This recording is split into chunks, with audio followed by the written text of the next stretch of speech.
Et je vous remercie d'avoir répondu à notre invitation à cette conférence de presse qui suit en fait le dépôt de notre proposition de loi qui vise à renforcer le pouvoir d'achat pour l'accès au logement pour tous. Donc je suis entourée des deux principales co-autrices de cette proposition de loi, Marie-Noëlle Lienemann, sénatrice de Paris, et Marie-Claude Barayas, sénatrice de Dordogne. Et nous avons aussi le plaisir d'accueillir Eddy Jacquemin, le président de la CNE. Donc, pourquoi cette initiative? Aujourd'hui, je l'ai dit, elle suit en fait le dépôt de notre proposition de loi. Mais pour tout vous dire, le logement a toujours été une préoccupation des élus de mon groupe. Mais au-delà du groupe ici au Sénat, je crois que c'est une préoccupation partagée par de nombreux élus, que ce soit des élus locaux, départementaux, voire même régionaux, même si parmi eux, tous n'ont pas la compétence directe du logement, mais c'est une préoccupation qui est transverse, si je peux m'exprimer ainsi.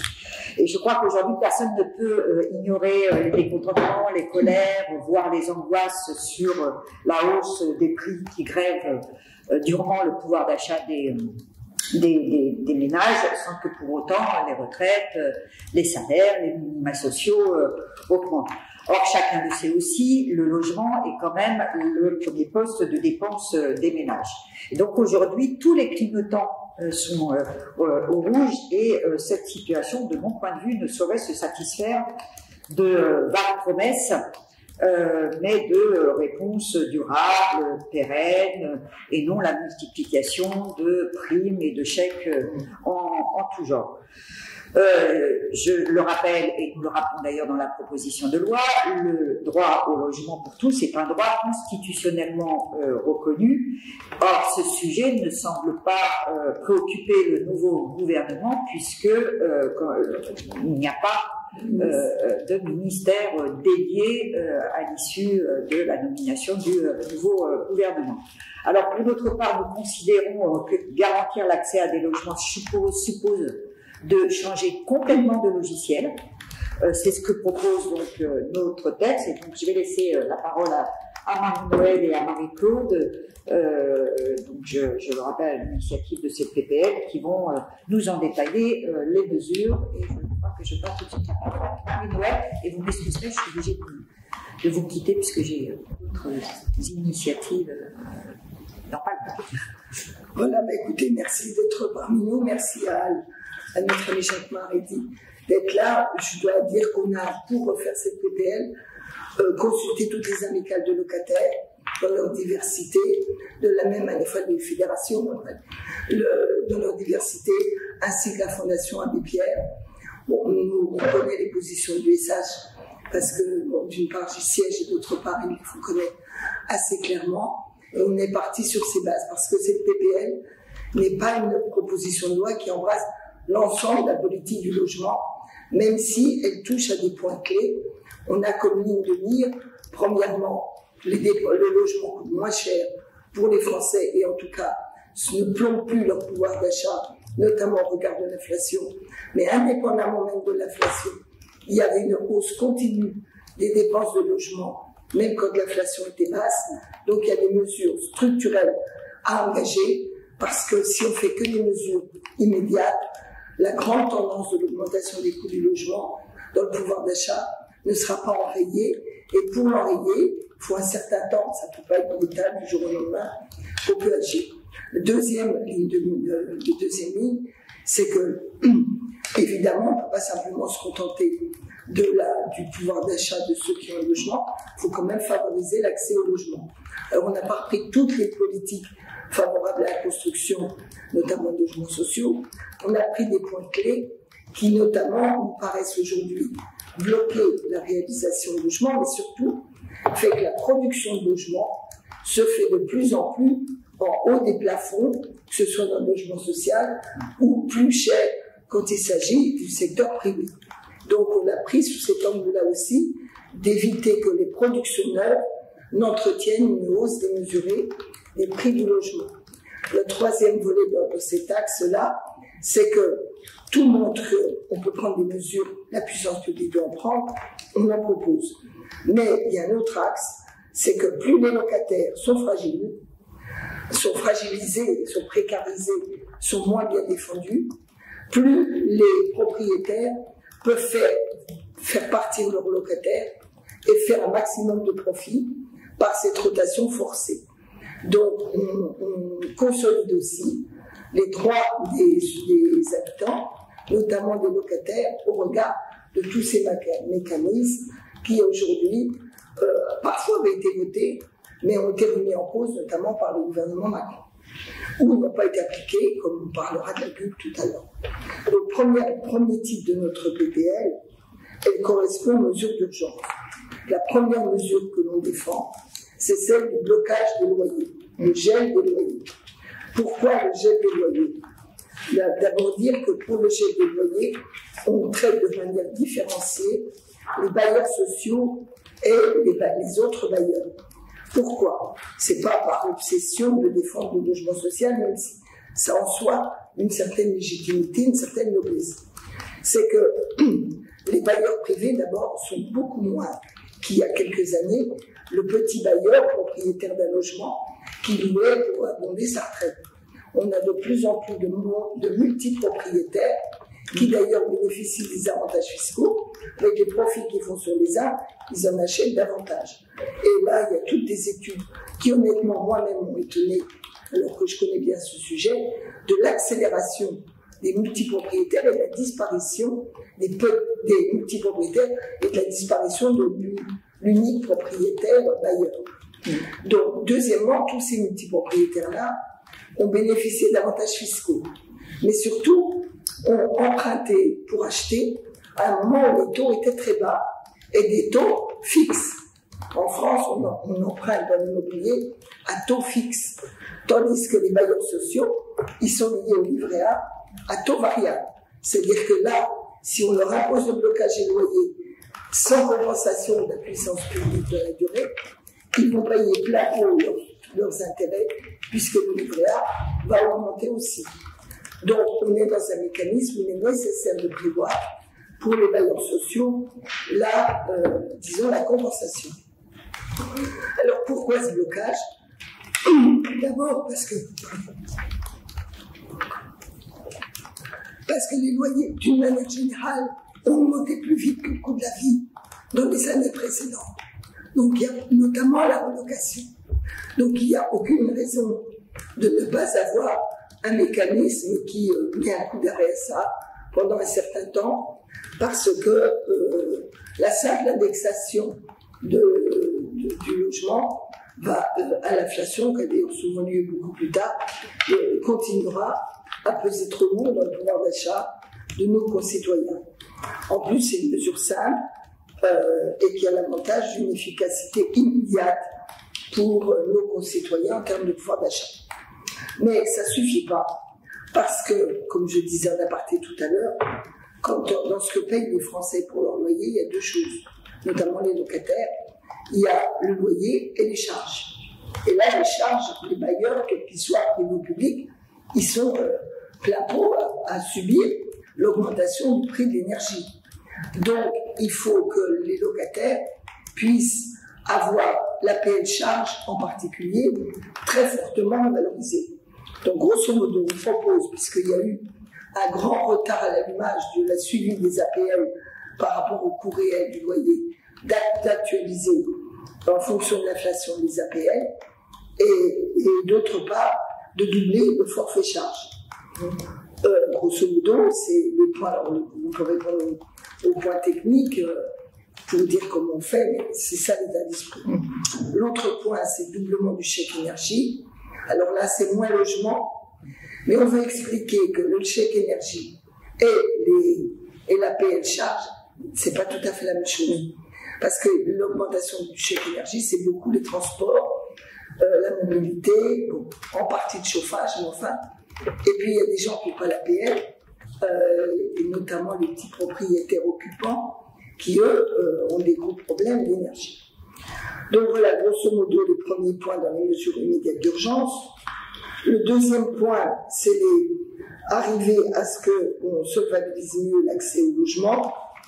Donc là, je crois qu'on ne se rend pas bien compte de l'appauvrissement des ménages modestes et classes moyennes de ce pays. Donc on donne des éléments importants. Donc justement pour ça, on sait par exemple que dans les mesures qu'on avait demandées sur l'APL, il y avait en particulier la nécessité de la suppression du mois de carence qui pèse très lourd. J'ai parlé que par ailleurs il faut qu'on modifie de façon un peu plus stratégique le forfait charge pour qu'il soit adossé non pas à l'IRL mais à l'inflation, notamment au coût de l'énergie. Et ensuite, on a deux articles sur l'accession sociale à la propriété. Parce que autant les multipropriétaires bailleurs, si je puis dire riches, se multiplient, autant les catégories modestes qui veulent accéder à la propriété, il y en a de moins en moins. Et là, elles vont être pris d'autant plus à la gorge que les critères que les prix vont monter, mais aussi que les critères d'accès au crédit sont durcis. D'où deux propositions: rétablir la PL accession et généraliser la prime d'accession sociale qui a été, on a expérimenté avec Action Logement et qui concerne que les salariés liés à Action Logement.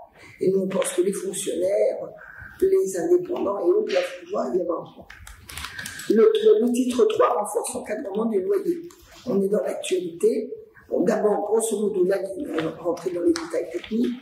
La ligne, c'est d'abord la généralisation de l'encadrement des loyers, notamment dans les grandes villes et dans les villes moyennes ou les secteurs qui ne sont pas des villes, mais par exemple les bords de mer, le pays de Gex, tout ce qui est les frontaliers, où il y a des effets de prix très élevés.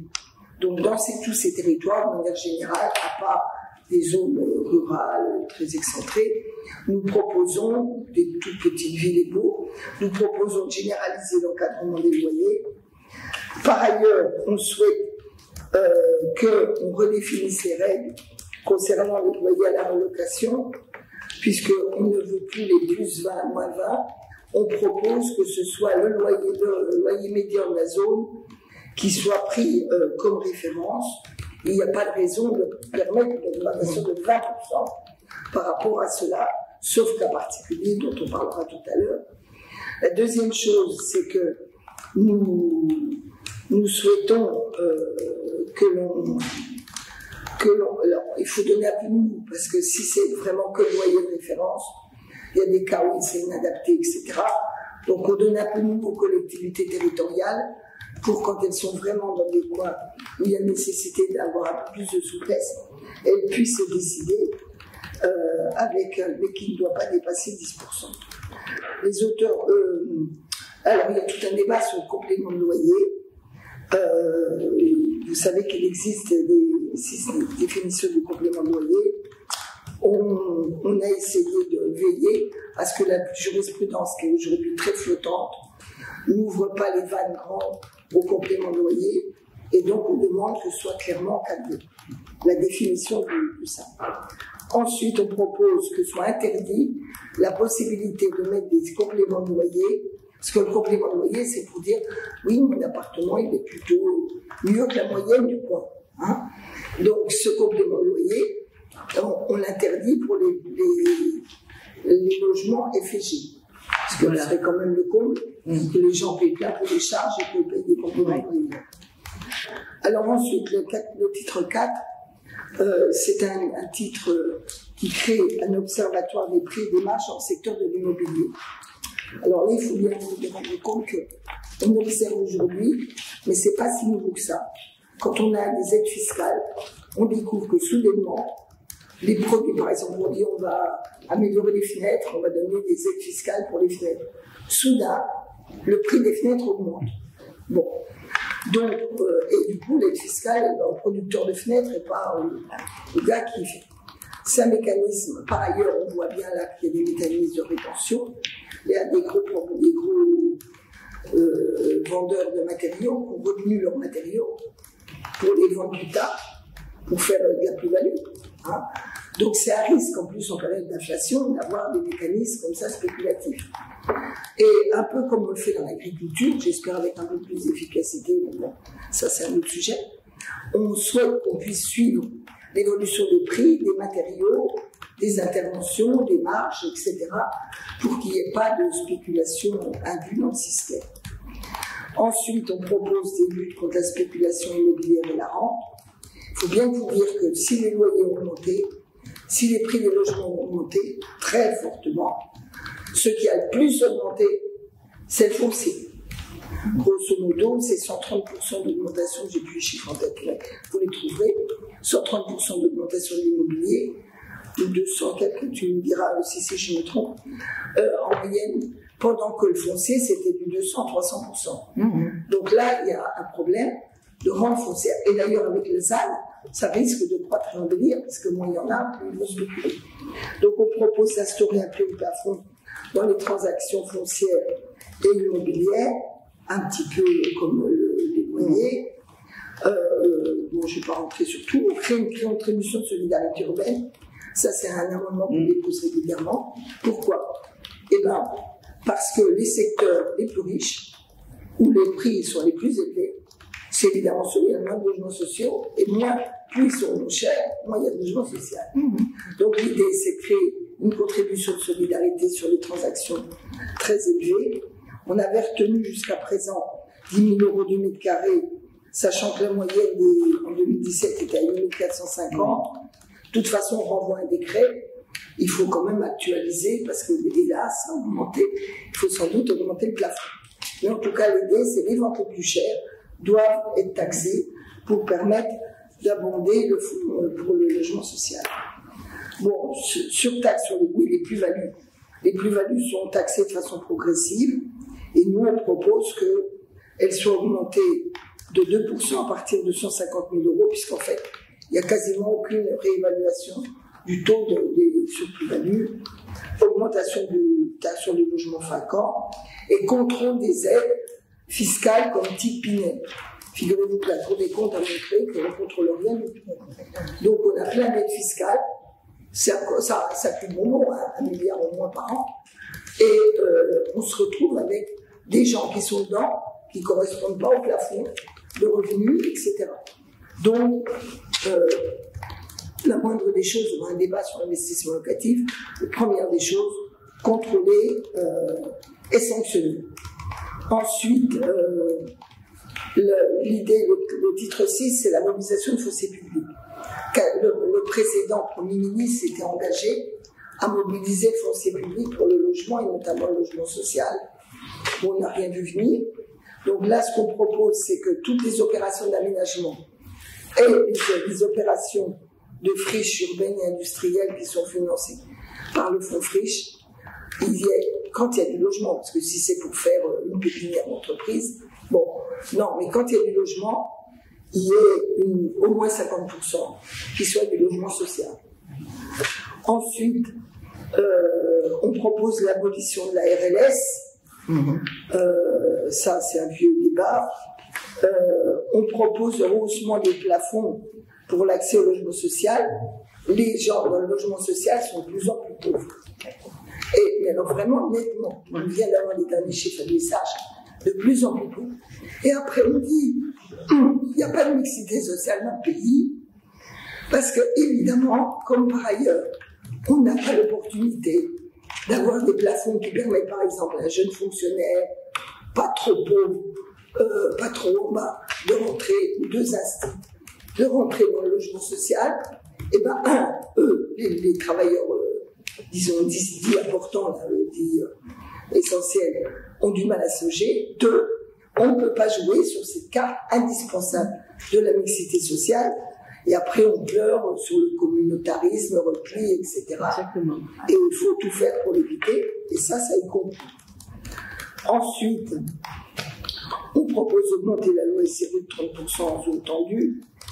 Et on a un chapitre assez ambitieux, puisque le gouvernement est très pro-transition énergétique. On propose, pour lutter contre les passoires thermiques, on rend obligatoire l'instauration de la permis de louer pour tout ce qui relève des passoires thermiques, en attendant leur interdiction. Parce qu'il y a des tas de gens qui jouent la montre. Et qui remettent en location sans faire les travaux. Donc du coup, là, ça pousse à faire les travaux. Deuxièmement, on propose qu'il y ait un zéro reste à charge pour ma prime rénov, pré-avance mutation, quand les gens sont très modestes. Parce que là, c'est 37%, ils ne peuvent pas. L'article 10, on recrée la bulle. Bon, elle a déjà été votée, jamais appliquée. Et il y a du mot pour la lancer, puisqu'on propose que les surbénéfices des assurances en période de Covid servent de base pour lancer la bulle. Après, il y a tout un secteur assez technique sur les droits des locataires, mais grosso modo, c'est premièrement interdire les coupures d'énergie en dehors de la trêve hivernale où elles sont déjà interdites. Sur la vente à la découpe, on reprend les protections de la loi Allure que la loi Macron avait supprimées. Il y a toute une série de choses sur la mise aux normes de décence. Et on crée un article qui permet de préempter ce qui n'est pas des passoires thermiques, quand on voit que la collectivité juge indispensable de préempter, c'est au moment où il y a vente. Et là, ça nous ramène un peu au permis de louer. Si la collectivité voit que dans le permis de louer, les gens vont nous remettre des choses indécentes, elle peut faire appel à la préemption par elle-même ou par un bailleur social. Voilà, grosso modo, vous voyez bien l'état d'esprit de notre PPL. Et en tout cas,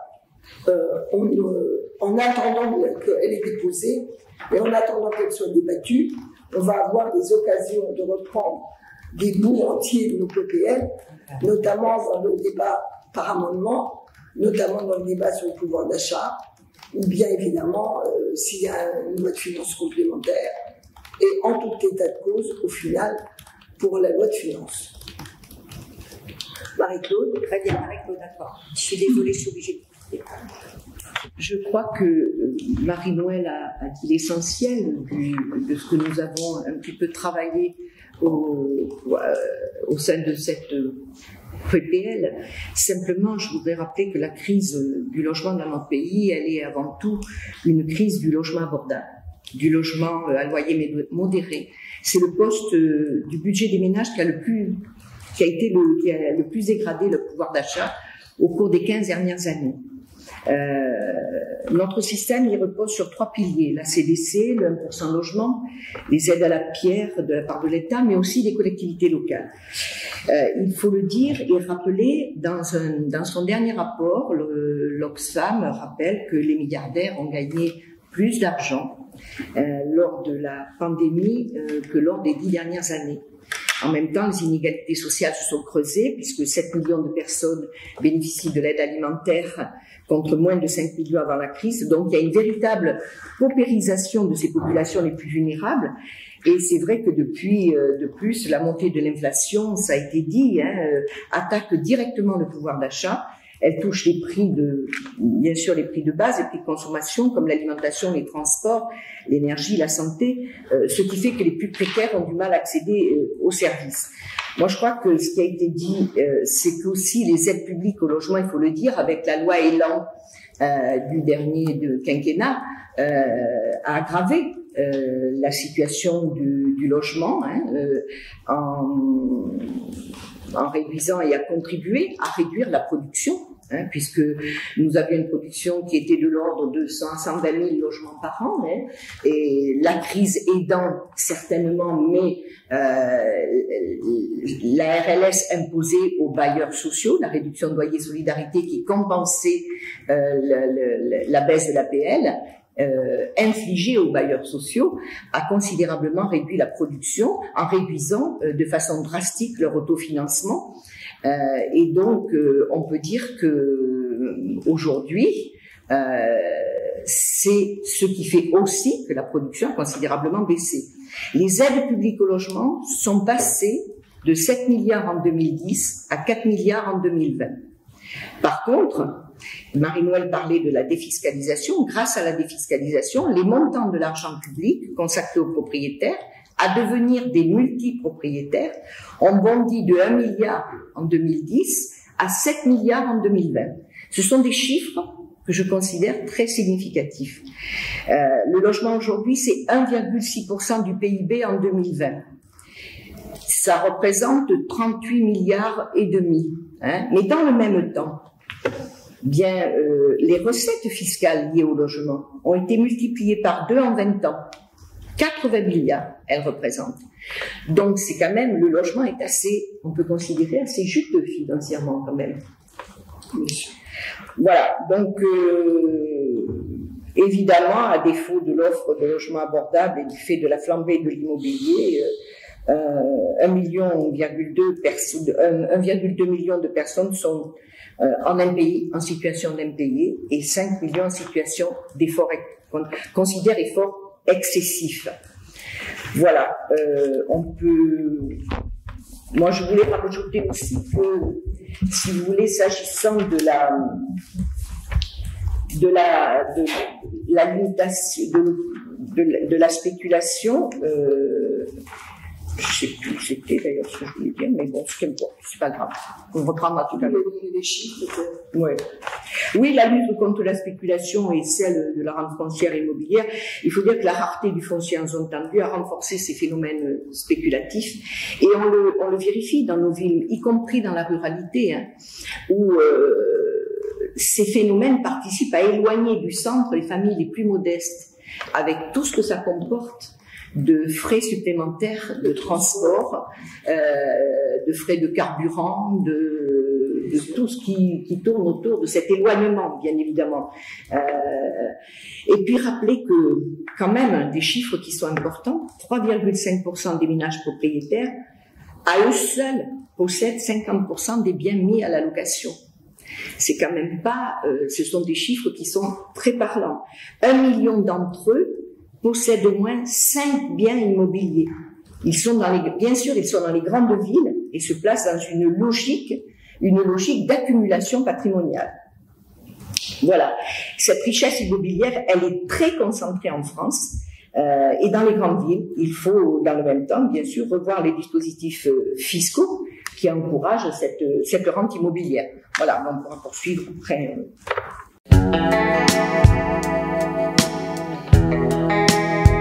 La question, vous demandez d'actualiser les APL. Elles sont actuellement indexées sur l'inflation. Si on prend les prévisions de l'INSEE pour les mois de mai et juin, on serait à peu près à un IRL. Elles sont IRL. IRL. Pas tout à fait l'inflation. Oui, bien sûr, parce qu'il y a un effet de retard, de glissement annuel. Mais les APL devraient être revalorisées de 3,7% en octobre. Selon ces mêmes prévisions. Donc, vous, ce que vous suggérez, c'est de les revaloriser immédiatement, en fait, de les actualiser immédiatement. Nous, ce qu'on veut, c'est qu'elles soient, quand on prenne les 3,7, on tienne compte du fait qu'il y a un rattrapage à faire sur le fait qu'on n'a pas fait en synchro. Vous voyez ce que je veux dire? Donc, en fait, se projeter même sur le mécanisme. C'est pas la peine d'attendre, parce que là, c'est toujours l'APL, le mec à l'APL qui est en retard. Oui, parce que ça va être 3,7. Il faut prendre en compte ce qu'on estime être l'augmentation raisonnable, et éventuellement une actualisation le coup d'après, soit si on a dépassé, soit si on a vraiment manqué. D'accord, je comprends. Et c'est pour ça que vous arrivez à un chiffre de 8%. Vous dites que la mesure permettrait d'augmenter dès le mois d'octobre de près de 8% ces aides. Parce qu'on prend en compte le passé, hein, c'est ça, c'est pour les 8%. Il y a deux choses.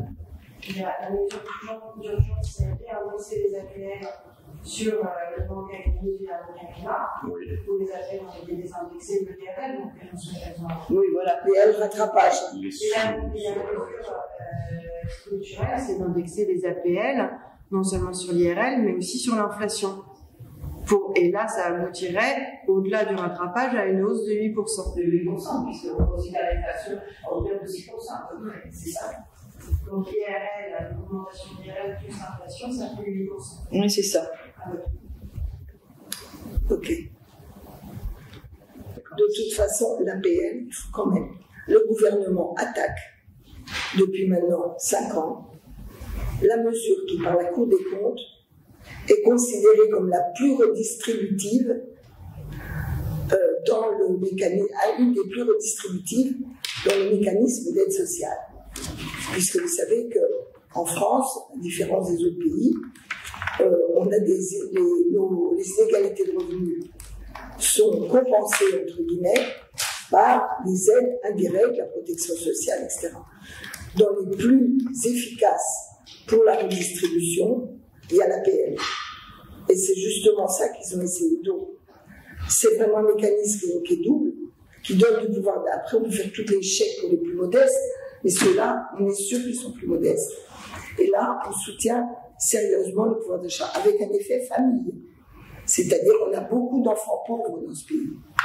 Et là, on touche des familles, donc des enfants. La plupart du temps, quand même, souvent, ce sont des gens qui ont des enfants. D'ailleurs, c'est un problème quand ils n'ont plus les enfants. Parfois, la PL tombe, etc. Y compris dans les 300 000 aujourd'hui qui sont sans abri, 30% sont des enfants. D'accord. Et alors, qu'est-ce que vous répondez à ceux qui suggèrent que les APL ont un effet inflationniste? Vous citez la Cour des comptes. C'est totalement faux. Toutes les études l'ont montré. Je vais vous expliquer pourquoi. Il y a plusieurs études qui montrent qu'un euro d'APL, c'est 72 centimes d'augmentation du loyer. Non, parce que ceux qui n'ont pas l'APL, les loyers augmentent. Il y a le 5 2006. Comment? Non, mais attendez, 2006 déjà. Mais en plus, c'est faux cette étude. Parce que les autres loyers qui étaient sans APL, dans des secteurs qui n'ont rien à voir avec le social, les loyers ont encore plus augmenté. Donc l'augmentation des loyers n'est pas liée à l'APL. L'augmentation des loyers est liée à ce que je vous ai dit, l'augmentation du foncier, des transactions immobilières. Quand vous avez 300% d'augmentation du foncier sur 15 ans, je crois, de mémoire, et vous avez une inflation quasi nulle, et partout les loyers augmentent une fois que les gens construisent. Pourtant, vous citez la Cour des comptes, Non, mais la Cour des comptes, elle a dit aussi beaucoup de conneries, parce que la Cour des comptes, elle est contre l'APL.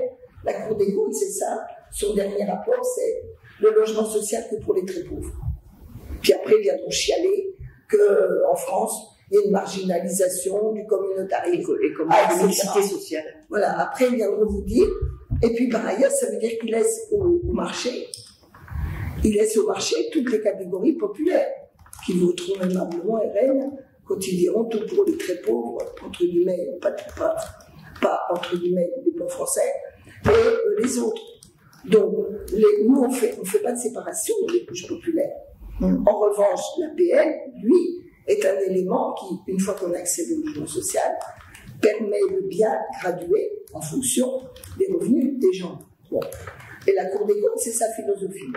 Mais là, si la Cour des comptes disait en même temps, bon, on laisse le marché réguler, on laisse les autres marcher, mais on régule le marché. C'est-à-dire on évite que les prix. On pourrait déjà discuter, mais c'est même pas ça qu'ils font. Bon, donc c'est double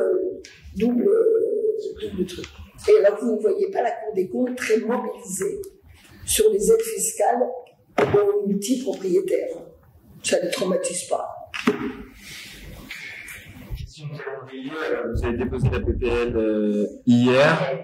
Vous comptez l'inscrire dans une prochaine niche parlementaire du groupe. Quand est-ce que ça pourrait... On ne sait pas encore quand on va le mettre dans les niches du groupe pour la raison suivante.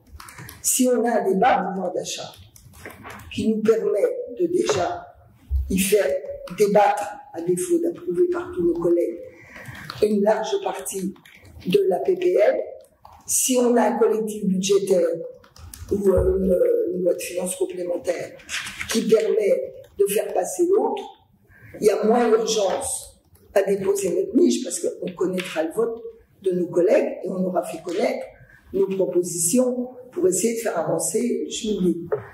Si ce n'est pas le cas, si on voit qu'on n'y arrive pas là-dessus, on ne tardera pas à la déposer. De toute façon, il y a un moment clé qui va être la loi de finances. Non, c'est quand même le pouvoir d'achat des Français. Il ne va pas attendre novembre. Donc le débat sur le pouvoir d'achat, par une manière ou par une autre, on va le porter. Est-ce que vous avez interrogé quand même les représentants des propriétaires bailleurs? Parce que je comprends bien, et d'ailleurs l'INSEE l'a souligné dans son étude l'an dernier, vous l'avez rappelé, il y a une concentration des biens mis en location. Simplement, je termine si vous voulez bien. Il y a quand même des propriétaires, même si c'est pas une part prépondérante dans la constitution du parc, qui ont besoin des loyers pour leur retraite. Est-ce qu'on prévoit juste un mécanisme qui puisse compenser pour eux? Moi, je suis pas hostile à ce qu'on garde pour les petits propriétaires modestes, ayant un seul logement, de voir si... Mais honnêtement, il y a le revenu, sa légitimité, c'est pas le revenu de celui qui est propriétaire, c'est la juste rémunération de la propriété. Et à partir du moment où il a cette propriété, il n'est pas touché par l'inflation. Vous voyez ce que je veux dire? Donc il n'y a pas de raison que ça augmente avec l'inflation, son loyer. En tout cas, pendant...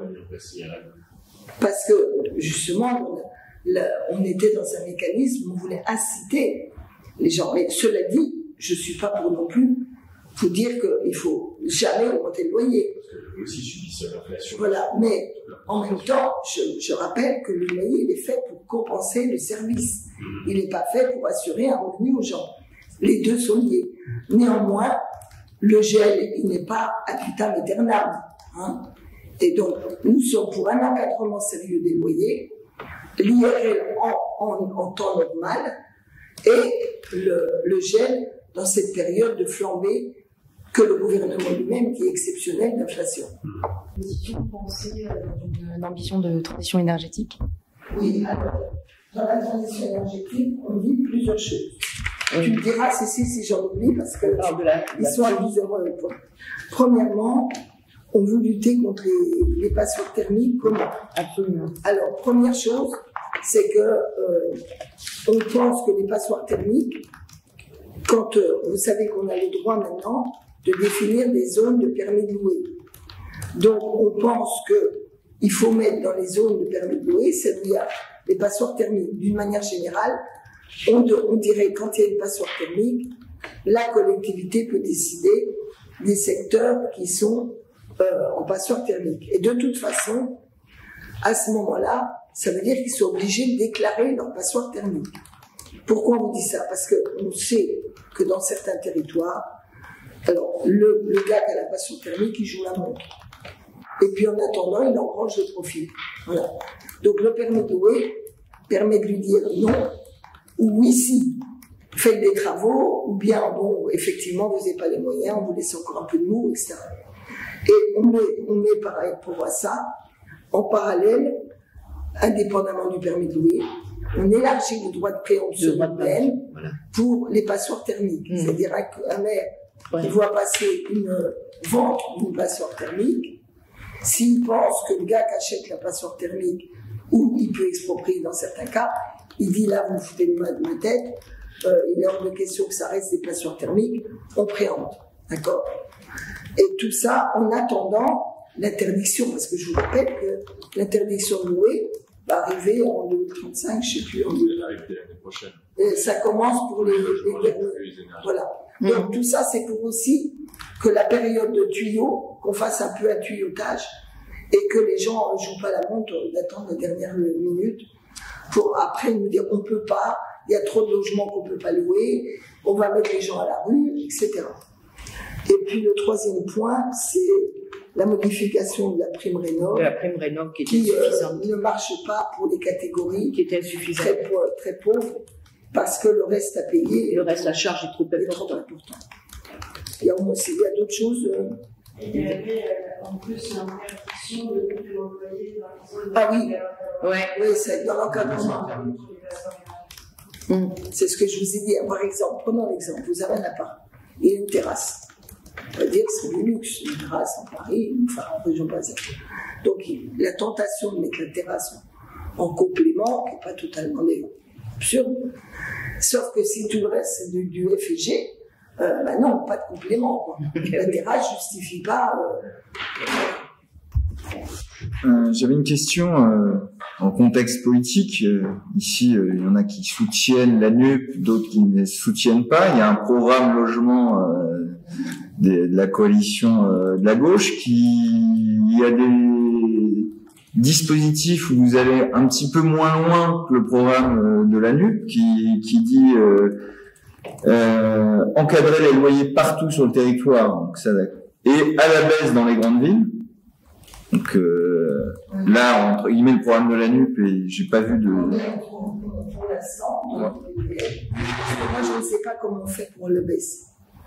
En revanche, il y a quand même pas mal de points de concordance, SRE à 30%, oui. permis de louer, Alors, je voudrais quand même... Par contre, on est tous d'accord pour dire qu'il faut cesser, je pense qu'on est tous d'accord pour dire qu'il faut cesser de pensionner les bailleurs en participant à nouveau au Fonds national d'aide à la pierre. Parce que le gouvernement... C'est pas un politique. Oui, c'est vrai. Oui, alors attendez, je vous explique.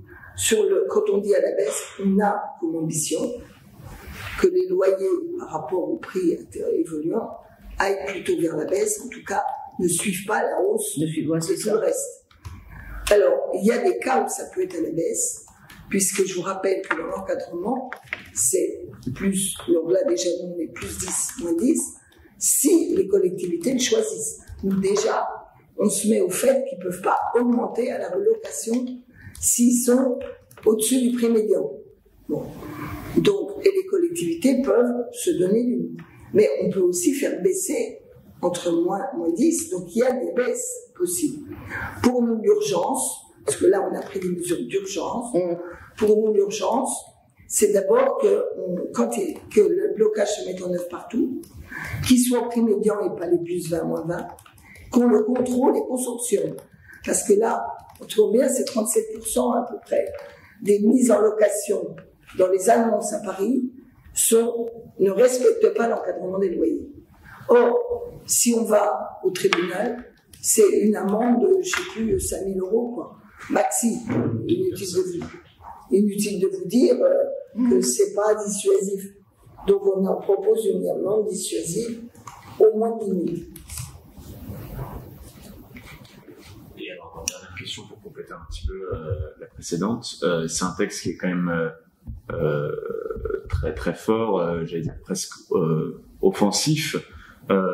J'imagine que vous attendez une levée de bouclier de la part de certains représentants. On parlait tout à l'heure des représentants des bailleurs, peut-être certains groupes politiques.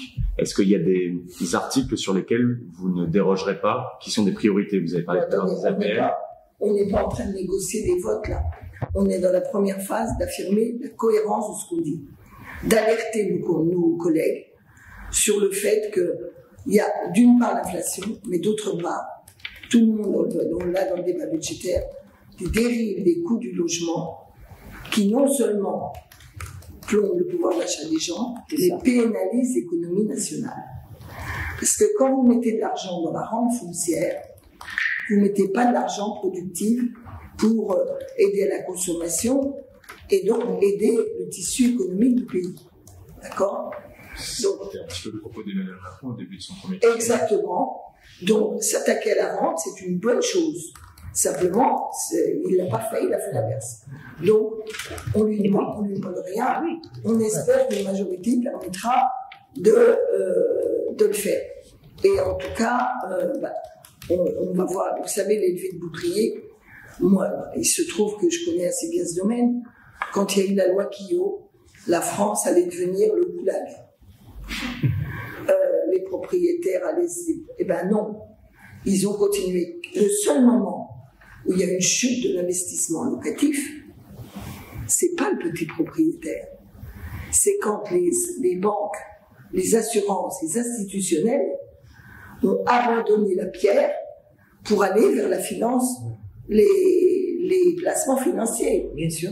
C'était d'ailleurs au moment où les traités européens, enfin les lois européennes, ne permettaient plus aux États membres d'imposer ce que De Gaulle avait imposé à la sortie de la guerre, c'est qu'il y ait dans le portefeuille de toutes les sociétés bancaires ou assurantielles un minimum de logement, un quota de logement obligatoire, ce qui les obligeait à investir dans la pierre. Et on nous fait pleurer, comme j'ai le petit propriétaire, machin, bon, il y en a déjà moins, les pauvres gars. Mais surtout, c'est pas ceux-là qui ont désinvesti. Ceux qui ont désinvesti, c'est ceux que choisissent les grands institutionnels qui ont choisi la finance. Alors, ils essaient d'y revenir. Mais je pense qu'ils n'y reviennent pas que pour la rentabilité. En tout cas, s'ils viennent pour ça, pour fonctionner le français, c'est pas la peine. Par contre, ils y reviennent parce que dans les temps troublés, un mixte entre la finance, la pierre et d'autres investissements est un phénomène de sécurisation. Donc, il ne faut pas plier le genou devant des gens qui, par ailleurs, ont quand même pour une large part fait des profits tout ce qu'il y a de plus confortable en période de crise. Hein. Les banques ne vont plus mal. Hein. On les a bien sauvées, et là, elles n'ont même pas fait d'efforts pour refaire du logement. Donc, voilà. Donc, oui, on sait qu'il y aura de toute façon, à part dire qu'il faut que l'État donne des aides fiscales, et finalement, l'État drogue. Alors, je ne suis pas une libérale, mais c'est doper le marché à coup de drogue financière.